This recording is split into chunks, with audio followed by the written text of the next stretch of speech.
தேவனுக்கு மகிமை உண்டாவதாக. இந்த நாளிலே நமக்கு கொடுத்த தலைப்பின் வார்த்தையை பார்க்கும்போது சங்கீதம் 115:11 வாசிப்போமா? கர்த்தருக்கு பயப்படுகிறவர்களே, கர்த்தரை நம்புங்கள், அவரே அவர்களுக்கு துணையும் அவர்களுக்கு கேடகமாய் இருக்கிறார். ஹல்லேலூயா. நாம் கண்களை மூடி ஜெபிப்போம். என் ஜீவிய காலமெல்லாம் நீ சென்ற பாதையில் நான் செல்வேன். என் ஜீவிய காலமெல்லாம் நீ சென்ற பாதையில் நான் செல்வேன். ஆசித்தே வேண்டுதெல்லாம் மீட்பர் பாதம் நான் பின் செல்லுவேன். ஆசித்தே வேண்டுதெல்லாம் மீட்பர் பாதம் நான் பின் செல்லுவேன்.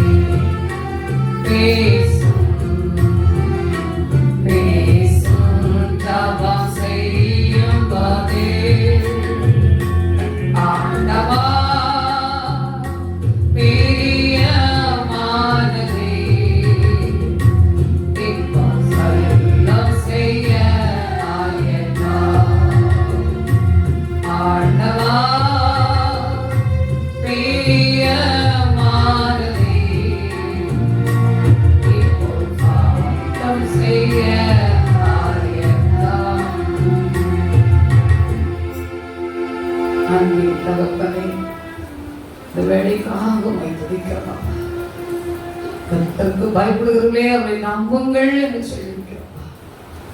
நான் அவர்களுக்கு துணையாய் இருப்பேன் சொல்லியிருக்கிறோம். நான் கேடகமாய் இருப்பேன் சொல்லியிருக்கிறோம். அந்த வார்த்தைப்படி உங்களை நடத்துங்க.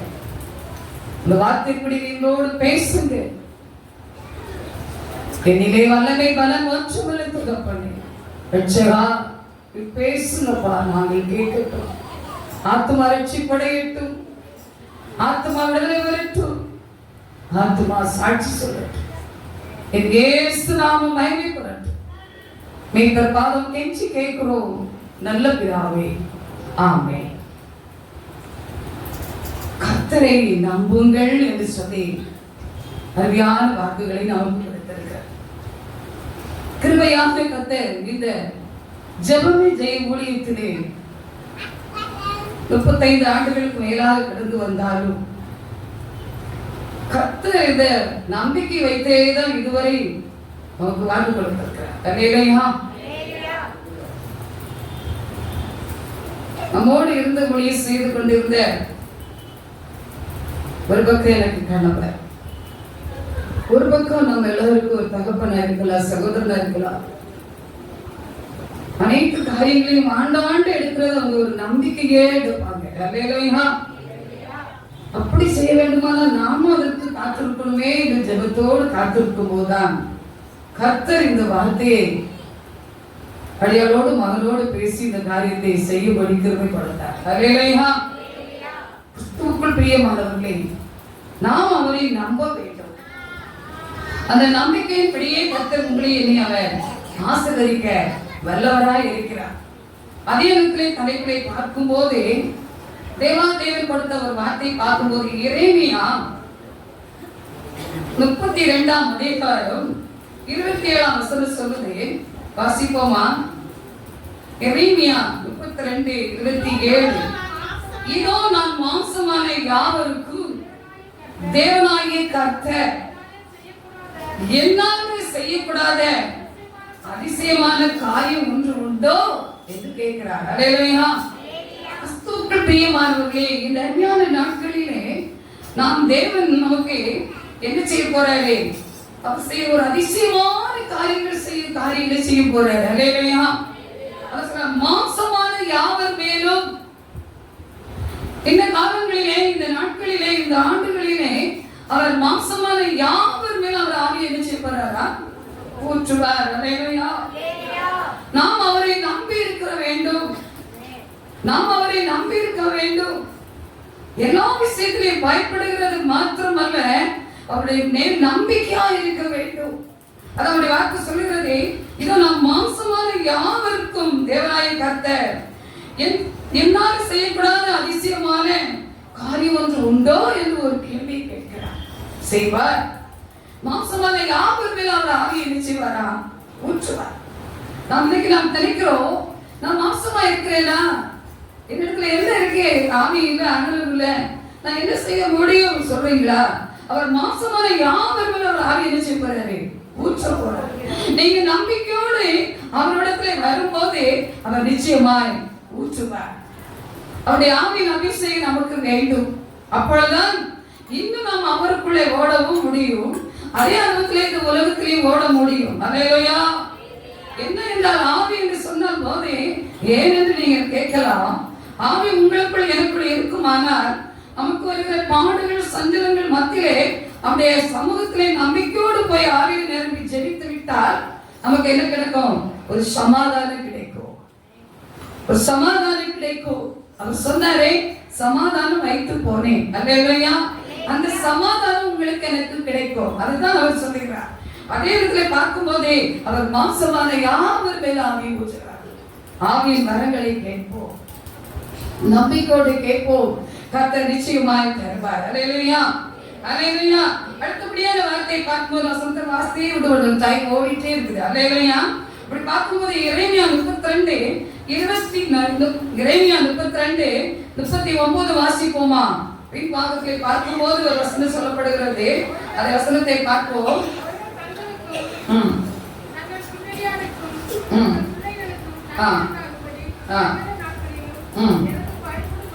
எனக்கு பயப்படும்படிக்கு நான் அவர்களுக்கு ஒரே இருதயத்தையும் ஒரே வழியை நினைச்சுவேன் காட்டுவேன். அல்லேலூயா. இந்த வசனங்கள் எல்லாம் விவரித்து நாம் செயல்படும் போது சமயம் வேணும். அல்லேலூயா. பாருங்க, ஆண்டவர் சொல்றாரு, நன்மை உண்டாகும்படிக்கு நம்முடைய பிள்ளைகளுக்காக இருக்கலாம்.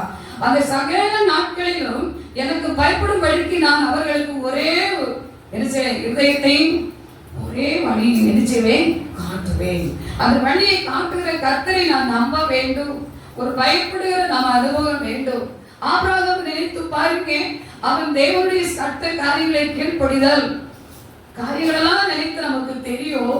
ஆனா அவன் எந்த காரியத்தை கர்த்தரிடத்தில் சொன்னதை செய்யும்படி 3 நாள் பிரயாணம் பண்ணி தன்னுடைய மகனை பரிசுத்த கடந்து போகும் போதே அதை செய்ய துணிந்து அவன் கையை ஓங்கும் போது அழைத்து அதை நிறுத்த சொல்லி, அதுக்கப்புறம் ஆண்டவர் சொல்றாரு ஆபிரகாமை பார்த்து, இப்போதான் நீ எனக்கு பயப்பட இருந்து நான் உன்னை என்ன செய்றேன்? நம்புகிறேன். அல்லேலூயா. அதை விரிவா சொல்லலாம். அல்லேலூயா. அப்ப பாருங்க, ஆபிரகாமோடு கொடுத்த அந்த கட்டளையின் வார்த்தையை நினைத்து பாருங்க. இன்றைக்கு நமக்கு எத்தனையோ கட்டளைகளை கொடுக்கிறார். வேதத்தை தியானம் பண்ண வேண்டும். அல்லேலூயா. தினம் 3 வேளை ஜெபிக்க வேண்டும். கட்டளை கீழ்ப்படுகிறோமா? ஆபிரகாம் கொடுத்த கட்டளை பார்த்து சொல்லி முடியாது, செய்ய முடியுமா? நீங்களாலும் செய்ய முடியுமா? ஆனால் அவன் தேவனுக்கு பயந்தபடினாலே அதை கட்டளை கீழ்ப்படிந்தார். தேவன் அவைகளை காப்பாற்றினாரே.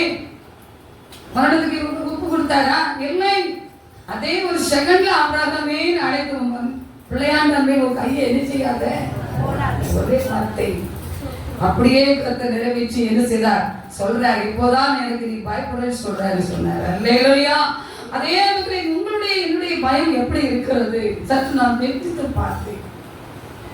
நம் ஊழியர்களை கர்த்தர் ஊழியக்கார மகனோடு எந்த காரியம் சொன்னாலும் இரவென்று நினைக்க மாட்டாங்க, பகலென்று நினைக்க மாட்டாங்க. ஆண்டவர் இந்த காரியத்தை சொல்லிவிட்டால் அந்த குடும்பத்தை நான் பார்க்க வேண்டும், அது செய்ய வேண்டும் என்று சொல்வாங்க. அதுபோல அவங்களுடைய ஆகாரத்தை பார்க்க மாட்டாங்க, ஓடிக்கொண்டே இருப்பாங்க. ஒரு கீழ்ப்படிதல், அவங்க சாட்சிகள் காரியத்திலே கட்டளை கீழ்ப்படிதான் உத்தமன்னு சொல்லி எழுதுனாங்க. அல்லேலூயா. அந்த புத்தகத்தை நீங்க படிச்சிருப்பீங்க. அதை கட்டளை கீழ்ப்படிதான் உத்தமன் என்று சொல்லி ஒரு காரியத்தை சொல்லிதான் 21ஆம் ஆண்டிலே சாட்சி புக்கு 2 பேருமே எழுதியிருந்தோம் கொஞ்சம். அல்லேலூயா. அப்படிப்பட்ட காரியம் அந்த கீழ்ப்படிதல் எப்படி இருக்கிறது? கட்டளை பாருங்க. அதுதான் உத்தமம் என்று சொல்ல முடிந்தது. அதே இடத்துல அவர்கள் பார்க்கும்போது இந்த விமாசலத்துக்கு கடந்து செல்ல வேண்டும் என்று சொல்லும் அவர் ஒருவருக்கே பயந்து. அல்லேலூயா, அல்லேலூயா. அவ்வளவுதான் ஒரு பெரிய பலவீன சோர்வின் மத்தியிலே ஆண்டுகள் பல காரியங்களை நமக்கு செய்தார். உண்மை 17ஆம் ஆண்டிலே மரண சோதனைகள், குழந்தை அனுபவம், பூக்கணும், கடக்கணும், அப்படிப்பட்ட சோதனை மத்தியிலே மீண்டும் இத்தனை ஆண்டுகள் என்ன செய்தார்? கிருபையா நம்மை வழிநடத்தும் போது ஓட்டம் அதிகமா இருந்தது. அல்லேலூயா. அது உங்களுக்கு தெரியும். அந்த ஓட்டமானது எங்கே? இங்கே அல்ல, அனைத்தும் வெளியிடங்கள், மாநிலங்கள், விமாசனம் சொல்ல இருக்கலாம், ஜரிஸ்தானா இருக்கலாம், உத்தரப்பிரதேசம், மத்திய பிரதேசம், இப்படிப்பட்ட ஆதிவாசி பிள்ளைகள் இருக்கிற ஜனங்கள், தேவனை அறியாத ஜனங்களுக்கு தான் போகணும்னு சொல்லுவாங்க. அல்லேலூயா. அப்படியே செய்து அந்த காரியங்களை ஓடினார்கள். அதை கீழ்ப்படிதல், அந்த காரியங்களுக்கு பயந்து அவர்கள் ஓடினார்கள். எப்படியாவது நாம் விமாசலம் போகணும். அல்லேலூயா.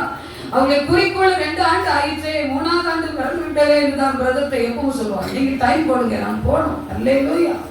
கிறிஸ்துவுக்குள் பிரியமானவர்களே, அந்த பயத்தின்படி தேவ சத்தத்தை செய்தார்கள். கர்த்தர் என்ன செய்திருக்கிறார்? போதும் என்று என்ன செய்திருக்கிறார்கள்? அவரோடு இருக்கும்படி அழைத்து விட்டார். அல்லேலூயா. எல்லாருக்கும் சொல்லுவாங்க. இன்னைக்கு நிறைய பேர் கொஞ்சம் வரதுக்கே யோசிக்கிறாங்க. ஏன் என்று சொன்னார், எங்களுக்கு ஜீரணிக்க முடியல. நீங்க எப்படி இருக்கீங்களோ எனக்கு தெரியல. அப்படிதான் என்னிடத்துல போன்ல சிலவங்க சொல்லுவாங்க. என்னுடைய எண்ணங்கள் பல விதத்தில் பல குழப்பங்களை கொண்டு வந்தாலும் கர்த்தரிடத்திலே சொல்லும்போது அதுதான் சொல்லுவேன். மகளே, உன் வழி அதுதான், நீ கடந்து போ. அல்லேலூயா. அப்படியே சொல்வார், உன் வழி இதுதான், நீ கடந்து போ என்று சொல்வார். அதன்படியே நானும் கடந்து போகணுமே என்பதை திட்டமாக தேவ சமூகத்திலே காத்திருக்கிறேன். பாரம் உண்டு, எண்ணங்கள் உண்டு, சோதனை வந்துவிட்டதே என்று சொல்லி கேள்விக்குறி கேட்க முடியாது. அதுலதான் ஒரு வார்த்தை கர்த்தர் சொல்லும் போது புலம்பல்லே 5ஆம் அதிகாரம் 1ஆம் வசனத்தை சொன்ன வாக்கினால்தான் முதலாக வந்து நான் செய்தி கொடுக்கும் போது சொன்னேன், வாசத்துக்கு நாம இதெல்லாம் நிறைவேற்றுவோம். வாங்க, புலம்பல் 5:1. கர்த்தாவே, எங்களுக்கு நேரிட்டதை நினைத்தருளும், எங்கள் நிந்தையை நோக்கி பாரும். எங்களுக்கு நேரிட்டதை செய்யுங்க, நினைத்தருளும். நாட்களுக்கு வந்து நிந்தையை செய்யுங்க, மாற்றுங்க. இதுதான் நாம் கேட்கிற ஒரு வார்த்தை. அதே இடத்துல பார்க்கும் போது கர்த்தருடைய கரத்திலே பயப்படும் போது நமக்கு ஒரு வழியின் கட்டளை செய்யப்படுகிறார். அதை 40ஆம் வசனத்திலே எதையுமே இந்த வார்த்தை பார்க்கும்போது பின் பக்கத்துல வாசிக்கும் போது பாருங்க, என்னை விட்டு அகன்று போகாதபடிக்கு எனக்கு பயப்படும் பயத்தை அவர்களுக்கு இருதயத்திலே வைத்தேன். அல்லேலூயா. பயப்படும் படிக்கு உங்களுக்கு எனக்கு அவருடைய பயத்தை என்ன செய்திருக்கிறாரா? இருதயத்துல வச்சிருக்கிறாரா? அல்லேலூயா. ஒரு பயம் நம்ம சொல்லல, ஏசப்பாக்கு நல்லா பயப்படுகிறோம், இல்லைன்னு சொல்லல. ஆனால் அந்த வார்த்தையை செய்தி கொடுக்க வேண்டும், அந்த வார்த்தை கட்டளை கடந்து வர வேண்டும். அவருடைய வசனம் சொல்லப்பட்டிருக்கிறது, அவர்களுக்கு நன்மை செய்யும்படி அவர்கள் மேல் சந்தோஷமாய் இருந்து என் முழு இருதயத்தோடு என் முழு ஆத்துமாவோடு அவர்களை இந்த தேசத்திலே நிச்சயமாய் நாட்டுவேன். அல்லேலூயா. அந்த வசனத்தெல்லாம் வாசித்து திங்க் பண்ணி பாருங்க. அப்ப பார்ப்போம், எனக்கு பயப்படும்படிக்கு நான் அவர்களுக்கு ஒரே இருதயத்தை ஒரே வழியை கட்டளையிடுவேன். அந்த ஒரே காரியத்தை நமக்கு செய்கிறாரு. 2வது பார்க்கும் போது அந்த படி பார்க்கும்போது எனக்கு பயப்படும் பயத்தை அவர்கள் இருதயத்திலே வைத்தேன் என்று சொல்றாரு. 3வது பார்க்கும்போது பாருங்க, அவர்களுக்கு நன்மை செய்யும்படி அவர்கள் மேல் சந்தோஷமா இருந்து என் முழு இருதயத்தோடு என் முழு ஆத்மாவோடு அவர்களை இந்த தேசத்திலே நான் நிச்சயமா செய்வேன், நாட்டுவேன். அல்லேலூயா. நாம் பயப்பதோடு கர்த்தரை சமர்ப்பே அவருடைய வார்த்தையின்படியே கடந்து வரும்போது கர்த்தர் நிச்சயமாய் நமக்கு சொன்னதை நிறைவேற்றுவார். அவருடைய வார்த்தை தான் சொல்லப்பட்டிருக்கிறது. இதோ நாட்கள் வரும் என்று கர்த்தர் சொல்கிறார், அப்பொழுது நான் இஸ்ரவேலின் குடும்பத்திற்கும் யூதாவின் குடும்பத்திற்கும் சொன்ன நல்ல வார்த்தையை நான் என்ன செய்வேன், நிறைவேற்றுவேன் என்று சொல்லியிருக்கிறார். இன்றைக்கு கர்த்தர் நம்மை நிறைவேற்றுவார்.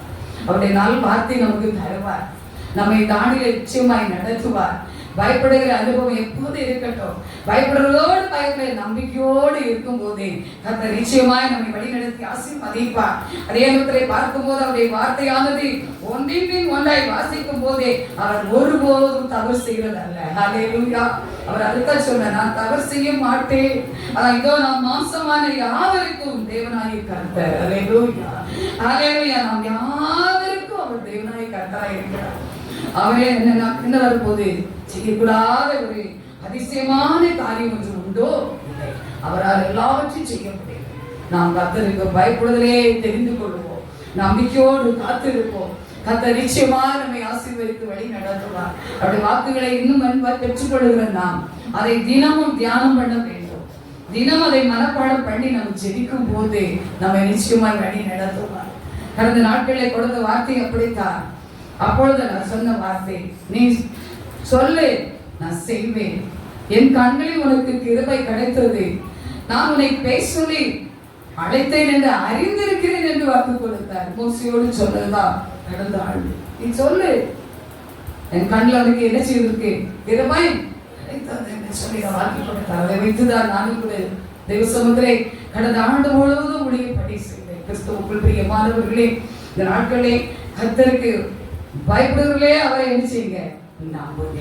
அவரே நமக்கு துணையும் கேடலுமாக இருக்கிறார். ஹல்லேலூயா. ஹல்லேலூயா. நாம் பெரியோரை சிறியோரை ஆசீர்வதிப்பார். 115 சங்கீதத்திலே அப்படியே கொடுக்கப்பட்டிருக்கோம். அநேக காரியங்கள் கொடுக்கப்பட்டிருக்கோம். அனைத்தையும் நம்பி நாம் தேவனை கடந்து வருவோம். கர்த்தர் நிச்சயமாய் நம்மை ஆசீர்வதித்து வழி நடத்துவார். தேவன் தாமே இந்த வார்த்தையின் சிறு செய்தியை ஆசீர்வதிப்பாராக. ஹல்லேலூயா. ஹல்லேலூயா. அவருடைய வார்த்தையின்படி பார்க்கும்போது ஒரு நாள் மேலே சோர்வோடு இருக்கும்போது ஒரு வார்த்தை என்று சொல்லும்போது நினைத்தேன், நம்பு இயேசுவை நம்பு, நம்பு இயேசுவை நம்பு. நான் முடியாதது என்று சொல்ல வார்த்தைப்படி சொன்னாலும் கூட அவர் என்ன ஒரு பாயிண்டாக சொன்னார். என்ன சொன்னார் என்றால், கலங்காதே என்று சொன்னவரை நம்பு, திகையாதே என்று சொன்னவரை நம்பு, கலங்காதே என்று சொன்னவரை நம்பு, திகையாதே என்று சொன்னவரை நம்பு, நம்பு இயேசுவை நம்பு, நம்பு இயேசுவை நம்பு, பயப்படாதே என்று சொன்ன இயேசுவை நம்பு, நான் துணை நிற்கிறேன் என்று சொன்னவரை நம்பு, பயப்படாதே என்று சொன்ன இயேசுவை நம்பு, நான் துணை நிற்கிறேன் என்று சொன்னவரை நம்பு, நம்பு இயேசுவை நம்பு, நம்பு இயேசுவை நம்பு. அநேக வாக்குத்தத்தத்தை சொல்லியே சொல்லிக் கொடுத்திருந்தார். என்னுடைய யோசனைகள் அப்படி வந்துச்சு. என்ன என்றால், என்னை பெற்ற தகப்பனும் போயிட்டாங்க, தாயும் போயிட்டாங்க. 40 வருஷமா கடைபிடித்து நடந்து அவங்கள என்ன செய்தாங்க, இப்படி ஒரு நாள் வாழ்ந்துருக்காங்க. அப்படி உறுதிப்படுத்துவதற்காகவே இந்த வசனங்களை சொல்லி நீ நம்பு ஓடு என்று சொன்னார். இல்லையா? பிரியமானவர்களே, தொடர்ந்து நாம் செடிப்போம். சமயங்கள் நேரங்கள் போயிட்டு இருக்கிறது. ஆனால் கர்த்தர் வார்த்தைப்படி நம் மாம்சமான யாவர்களை ஆரம்பிச்சு அவர் செய்யப்படாத ஒரு பெரிய அதிசயங்களை நமக்கு என்ன செய்யப்படாரு. தேவன் தாமே இந்த வார்த்தையின் சிறு செய்தியை ஆசீர்வதிப்பாராக. தொடர்ந்து ஊழியர்களுக்காக ஜெபித்துக் கொள்ளுங்க. நினைச்சு பார்க்கும்போது எப்படி நம்ம செய்வோம் என்று சொல்லி கலக்கும். மகனுக்கு கலக்கோ, எனக்கு கலக்கும். ஆண்டவரே கூட இருந்து இதுவரை செய்திருக்கிறார். டிசம்பர் மாதத்துல என்னென்ன காரியெல்லாம் செய்யணுமோ அவ்வளத்தையும் பிள்ளைகள், குடும்பங்கள், சுவாசி பிள்ளைகள் யாவரும் வந்து எத்தனை விதத்திலோ செயல்பட்டுதான் இதுவரை இந்த ஊழியத்தை கர்த்தர் கட்டி கொண்டிருக்கிறார். அல்லேலூயா. இதெல்லாம் தாங்கி கட்டப்படுவது யாரால? முதல் இயேசு, இரண்டாவது உங்களால. அல்லேலூயா. அல்லேலூயா. அதனால சொல்வார், எனக்கு எத்தனை தாய் வச்சிருக்கேன், எத்தனை தகப்பன் வச்சிருக்கிறேன், உன் குடும்பத்தை எனக்கு சகோதரன் இல்லை நீ சொல்ல, எத்தனை சகோதரன் வச்சிருக்கேன் எப்படி சொல்லி என்ன அப்படியே பேசிதான் இந்த சில வாக்குத்தத்தை சொல்லியே நம்பின்னு சொல்லி அப்படியே கண்ணீரோடு ஒரு 10 நிமிஷம் படிச்சேன். அந்த பாடல சரியாக படிக்கல, அவ்வளவுதான். ஆனாலும் கர்த்தர் ஒவ்வொருவருக்கும் அவர் தான் செய்கிறார், துணை நிற்கிறார். அல்லேலூயா. நமக்கு பயப்படத்தோடு கடந்து வருவார், துணையிலிருந்து கேடகமாயிருந்து நம்மை நாடிய வழிநடத்துவார். தேவனுக்கு மகிமை உண்டாவதாக. அல்லேலூயா, அல்லேலூயா, அல்லேலூயா.